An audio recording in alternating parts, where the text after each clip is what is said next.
Crime के दुनिया, crime के दुनिया,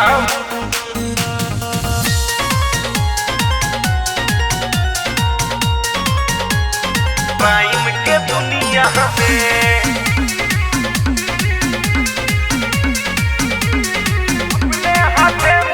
अपने हाथे माथे तिलक लगा दे जान से दुनिया में, जान से दुनिया में। अपने हाथे माथे तिलक लगा दे जान से दुनिया में।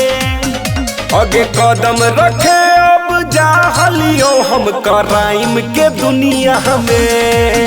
एगे कदम रखे अब जाहलियो हम क्राइम के दुनिया में।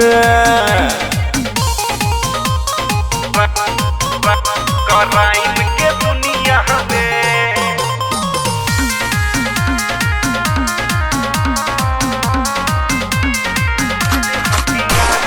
प्यार हथियार से हो गेलो हमरा। पॉकेट में चॉकलेट नहीं मिलतो अब छाड़ा, प्यार हथियार से हो गेलो हमारा। पॉकेट में चॉकलेट नहीं मिलतो अब छाड़ा, तनियो फर्क नहीं रखबो अब खून या पनिया में। तनियो फर्क नहीं रखबो अब खून या पनिया में। आगे कदम रखे अब जाहलियो हम क्राइम के दुनिया में। आगे कदम रखे अब जाहलियो हम क्राइम के दुनिया में। क्राइम के दुनिया,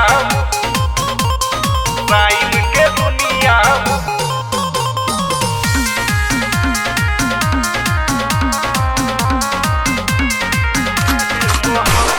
प्यार मोहब्बत ला मिलतो ने टाइम 24/7 न चलतो क्राइम।